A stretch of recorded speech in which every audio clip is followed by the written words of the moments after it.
This is The Reckoning. I'm Dan Gediman. April 14th, 1865. The cannons have been thundering. For hours, in honor of the Federal victory and Lee's surrender. The Confederacy has gone down. April 1865 was a momentous month for everyone in the United States, white and black, free and enslaved. On April the 9th at Appomattox Courthouse, General Robert E. Lee surrendered his Army of Northern Virginia to General Ulysses S. Grant. For some, it brought sadness, bewilderment, and sometimes fear. Ellen Wallace was a slaveholder from Hopkinsville, Kentucky. What will become of the fragments? Will they again be united in one glorious bond that has been purified by fire and blood, never more to be severed? Forever one and the same in prosperity and honor? Or shall the bayonet of a tyrant pin men together in the bonds of eternal revenge and hate? For others, it was a cause for celebration.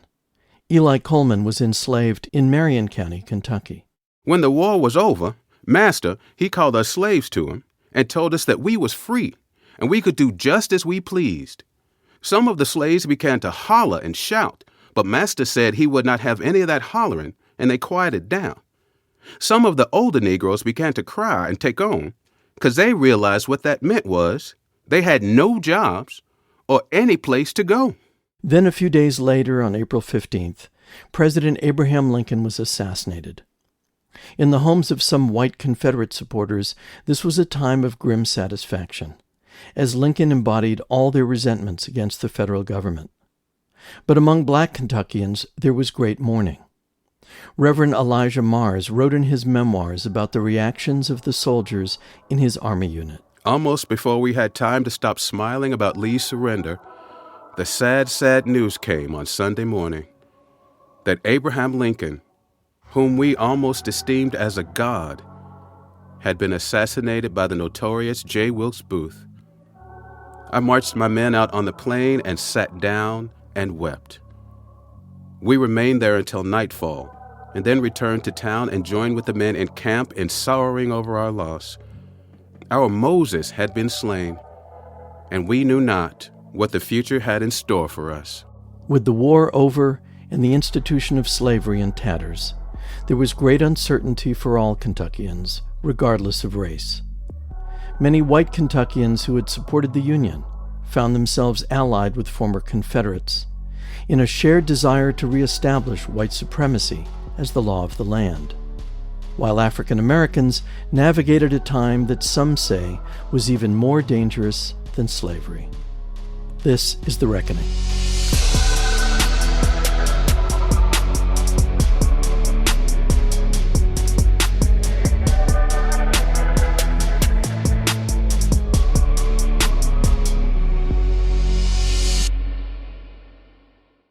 The rest of 1865 remained a confusing mess for black people in Kentucky. General Lee may have surrendered, but it would take until December for the 13th Amendment abolishing slavery to go into effect. So in Kentucky, blacks lived in a kind of nebulous state between slavery and freedom. Patrick Lewis is a scholar in residence at the Filson Historical Society in Louisville. He says many white Kentuckians clung to what they could of slavery as long as they could. Slavery is still legal in this state until the end of 1865 with the final ratification of the 13th Amendment. And state authorities in Frankfort, in local police organizations, sheriff's offices, city governments, and down to individual owners of enslaved people are trying to exert as much control as they can over an African-American population which has, over the past year, reached out and seized freedom. Seizing freedom meant many formerly enslaved people in Kentucky and throughout the South chose to leave their enslavers and settle elsewhere.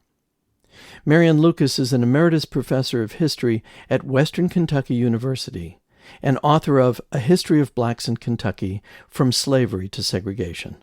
Now, a whole host of Kentucky blacks left and went north of the Ohio River. And the largest movement is they moved from the countryside into the towns in Kentucky. But basically, facilities in the towns couldn't handle these people, so they build shacks and they're relegated to the worst of the land.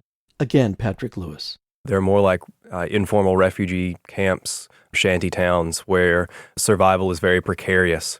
Labor is scarce. Employers in the city of Louisville are wary of hiring African Americans, especially on anything like long-term labor contracts. So the work that they do find is temporary. It's hard. It's dirty. It's backbreaking. It's many of the same jobs that people were doing while they were enslaved, either in farms or in urban spaces like Louisville. And they're living hand to mouth. They may or may not be compensated. They certainly probably aren't fairly compensated. And there's great risk of starvation. There is great risk in these informal communities of death from epidemic disease. Things got so bad in Louisville during the winter of 1866 that 135 African Americans died in these refugee camps in just the month of February. There was only a tiny amount of state money available to care for destitute freed people, and it wasn't nearly enough to clothe, feed, and house the tens of thousands of refugees living in Kentucky's cities. And for African Americans who elected to stay and work on farms in rural Kentucky, the situation was not much better. Eli Coleman had been enslaved in Marion County. When the war was over, the slaves asked Master what they were going to do, and if he would let them stay. He said no, as the government had set them free, and he could not go against his government. He finally told them as many could stay as wanted to, and he would furnish them teams of horses and see that they got something to eat, and work for him on the halves as sharecroppers. Most of them stayed, me for one. Sharecropping is a system of labor that replaced slavery throughout the former slave states. Here's the way it worked. A small farmer, whether black or white, would enter into a contract with a landowner whereby the landlord would furnish some combination of horses, plows, seed, and enough food to get by. Then, when the crop was harvested, the sharecropper would give the landlord a percentage, as well as reimburse him for anything the sharecropper had used during the year. On paper, it seemed like a doable arrangement. But the devil, as they say, was in the details. Again, Eli Coleman. I was a sharecropper, and that was really when slavery began. For when we got our crop made, he took every bit of it to pay our debts and had nothing left to buy winter clothes or pay doctor bills. And Master, he never owned us anymore. He didn't care what become of us, as he wouldn't lose anything then if we got sick or died. And it never mattered, 'cause he could get another Negro without it costing him anything. The white man, he thought we ought to still work for them, like we did during slavery time. They still think the Negro ought to work for them for nothing and like it. It wasn't just farm workers like Eli Coleman who went back to work for their former enslavers. This was often the case for domestic workers as well. In a previous episode, we met Bridget Johnson, whose third great-grandmother, Louisa Taylor, had been enslaved by the Bullitt family as a household servant in Louisville. Even after emancipation, she continued to work for the Bullitt family until her death in 1885. When she was free, she was 60 years old. What else was she supposed to do? She was a servant. She served, she cooked, she cleaned, she did the same thing. But did she earn any pay? Did she, what did she earn as a free woman? I guess she figured if I'm going to do this, I might as well stay where I've been at all my life, instead of going somewhere else and working for another family doing the same thing. I kind of figured that's how sharecroppers feel. They stayed on the same plantations where they were enslaved and doing the same work, earning money, but not earning enough to really provide for their families, not able to provide shoes or let their children go to school because they needed their physical labor to harvest. When harvest time came, they were free, but they weren't free.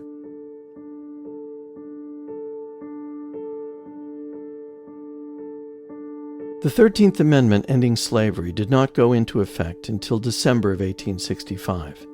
And it should be noted that Kentucky was one of only 3 states that didn't ratify the amendment at the time, and that it would not do so until 1976, over a century later. Kidada Williams is a history professor at Wayne State University. part of what we have to do when we talk about places like Kentucky is to underscore the fact that just because they did not leave the Union did not mean that they were any less committed to holding on to slavery. So for them, the 13th Amendment is an affront. They did nothing in their minds to merit losing their good thing, which was slavery. And so what we see them do is act that out by doing whatever they can to retain control of the newly freed Black population. With the passage of the 13th Amendment, Kentucky was obligated to rewrite some of its slavery-era laws. But in the process, it made sure Black Kentuckians only got a bare minimum of rights. They could own property, but they couldn't vote, they couldn't testify in court against a white person, and they required a white witness to enter into any contract.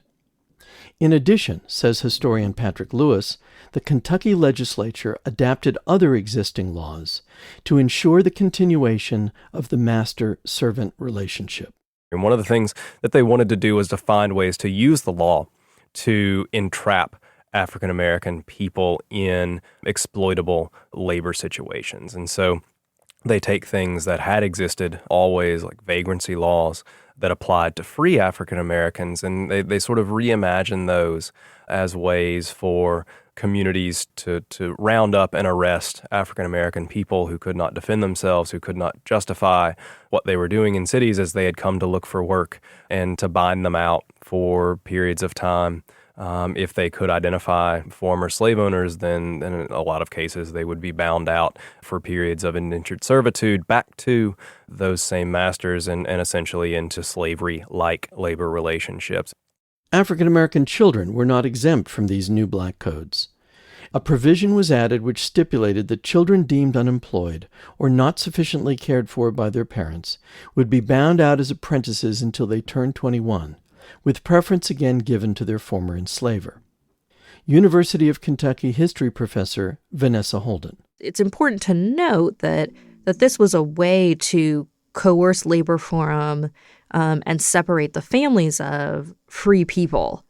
Not surprisingly, in Kentucky, the system of apprenticeship morphs so that newly emancipated people, particularly children who come from families fresh from slavery, who do not have many resources, who, newly own themselves, let alone have any resources to support themselves, can very easily be targeted for coerced labor under this system. These vagrancy and apprenticeship laws were not overturned until 1899.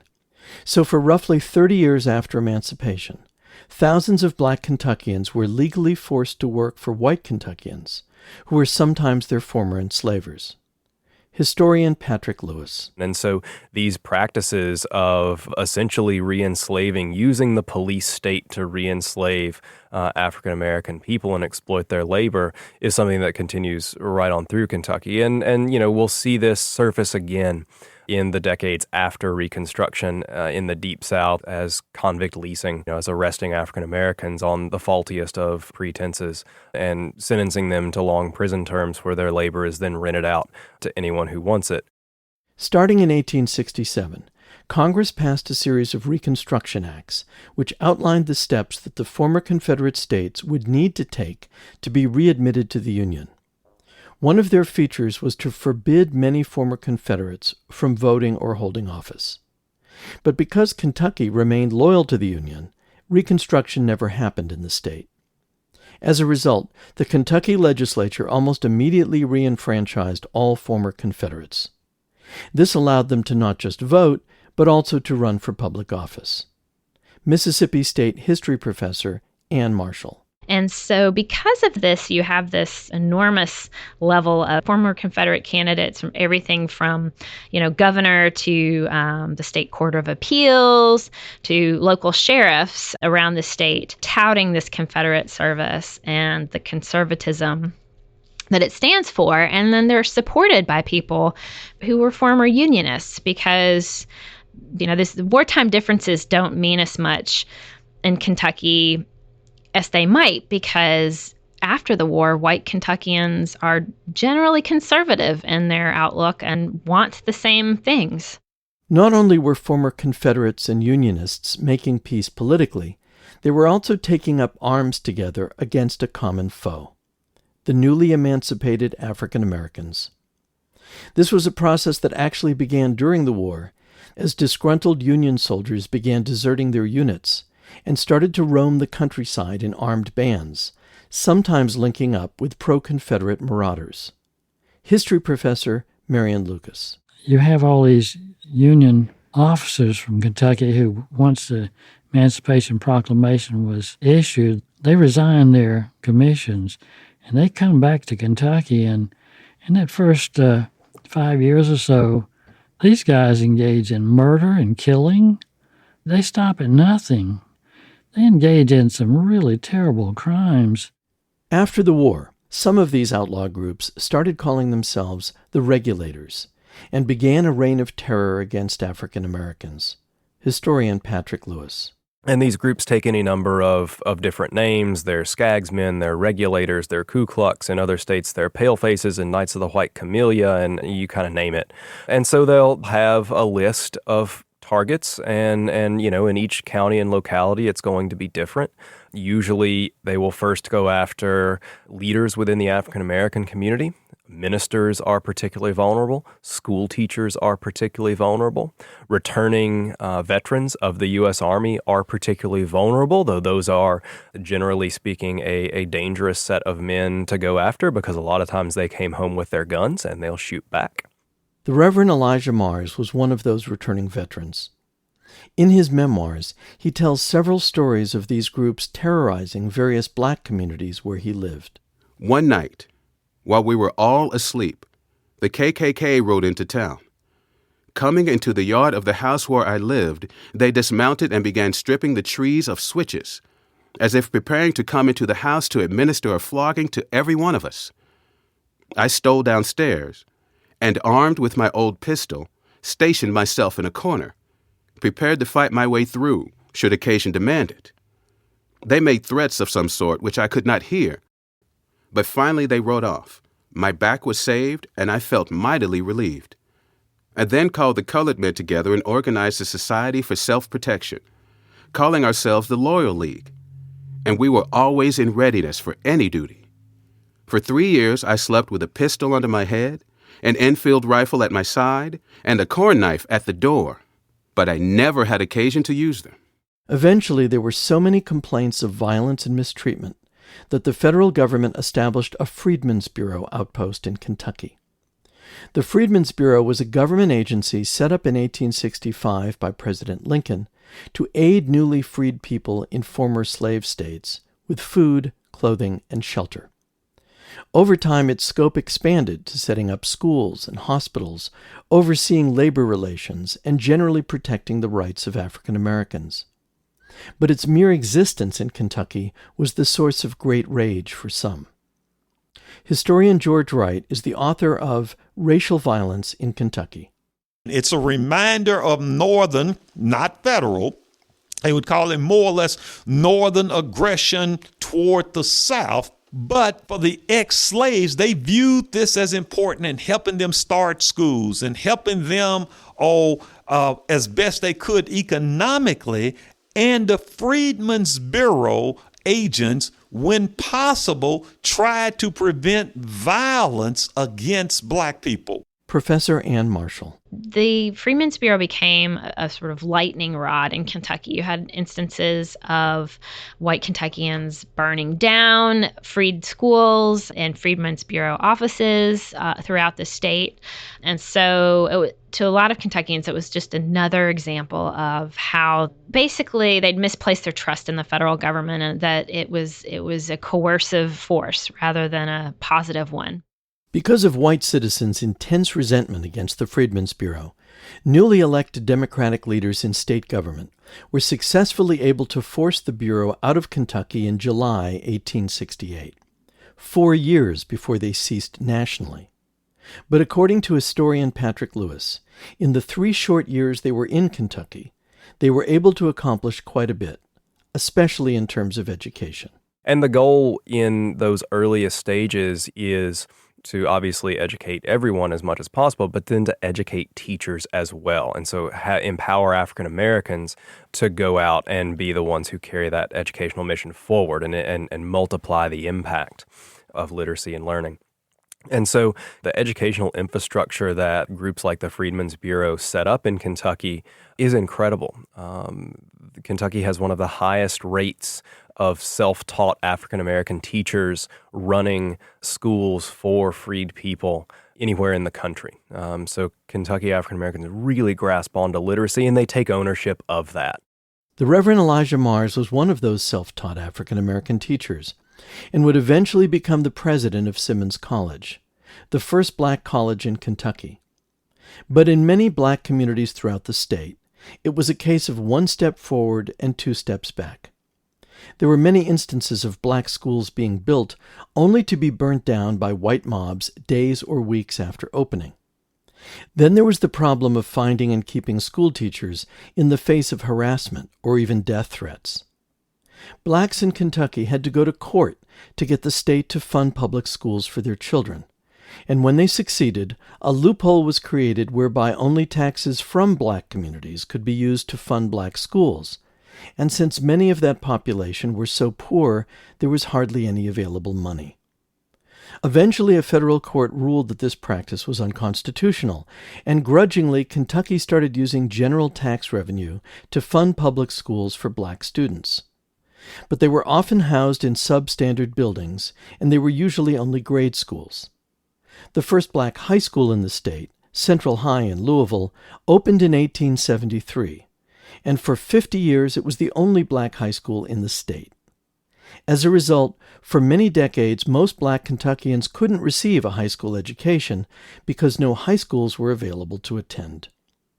According to historian George Wright, this was by design. Most white Kentuckians would say that the education that the ex-slaves needed was one that would tie them primarily to an agriculture lifestyle consistent with slavery. It would be one that would make them beneficial to white Kentuckians. It would mean clearly that they don't need education beyond a certain point.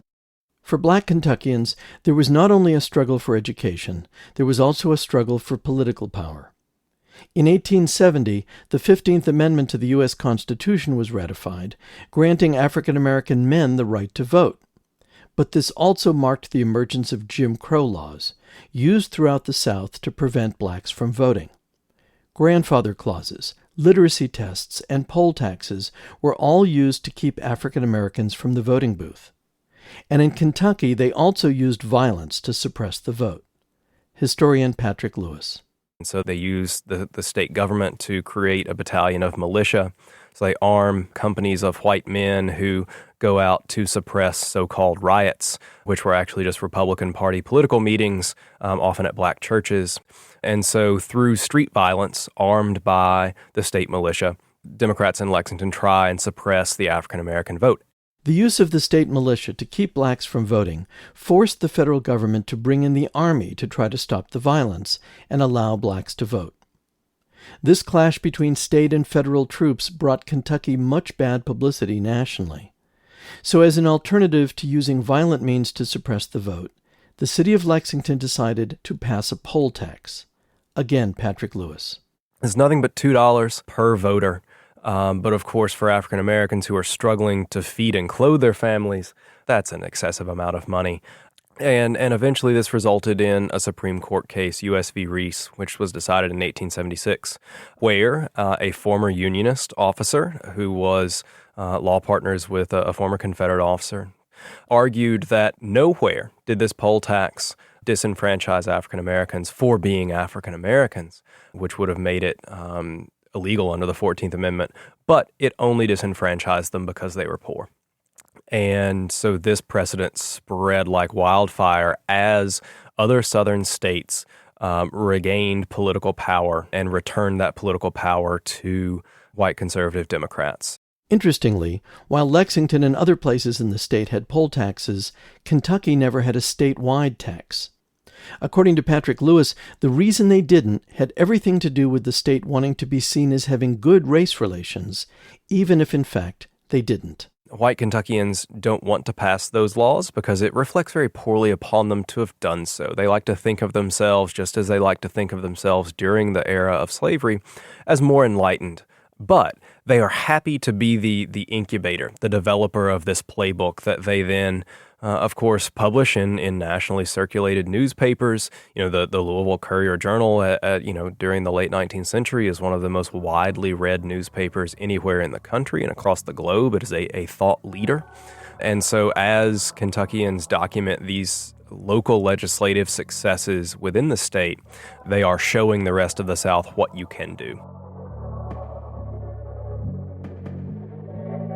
Because Kentucky remained loyal to the Union during the Civil War, it sidestepped most facets of Reconstruction, which enraged so many in the former Confederacy.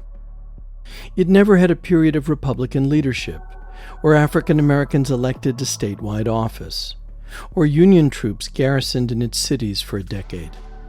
And yet, as we'll hear in our next episode, Kentucky embraced the tactics of lynching and racial terror as fervently as any state in the Deep South.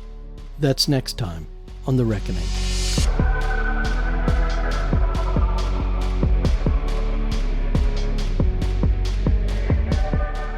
The Reckoning was written and produced by me, Dan Gettleman. Our editor is Loretta Williams. Rhonda Rogers Van Dyke, our assistant producer, with production help from Nancy Rosenbaum and engineering from Cochin Tashiro. We had marketing help from Creative PR and legal assistance from the Dinsmore and SKO law firms. Our fact-checker is Kathy Brady. Much of the music heard in the series, including our theme music, was composed by Jacori 1200 Arthur, with additional music from the Artlist Music Library. Our voice actors were Susan Linville, Aaron Jones, Mark Foreman, Alec Voles, Jackie Blue, Keith McGill, and Robert Louis Thompson. We had research help from Penn Bogert, Dave Morgan, Shirley Harmon, Tom Owen, James Pritchard, and Jenny Cole. Our series is produced in partnership with Louisville Magazine and Louisville Public Media. Our thanks to Josh Moss at Louisville Magazine and Stephen George and Erica Peterson at Louisville Public Media. Major funding for this series was provided by the Community Foundation of Louisville, the Norton Foundation, the Snowy Owl Foundation, Eleanor Bingham Miller, Emily Bingham and Stephen Riley, Victoire and Owsley Brown III, Nina Bonney, and Gil and Augusta Brown Holland. Special thanks to the Filson Historical Society, Dr. George Wright, and especially to Val Jones. Our deepest thanks to the Johnson, Bolds, and Stites families for letting us into your lives. If you missed any part of this series, or want to hear additional episodes that dive even deeper into this subject, please subscribe to our podcast by visiting reckoningradio.org, where you can also find a detailed bibliography, free educational curricula, and over 100 oral histories of formerly enslaved Kentuckians. That's reckoningradio.org. Thanks for listening.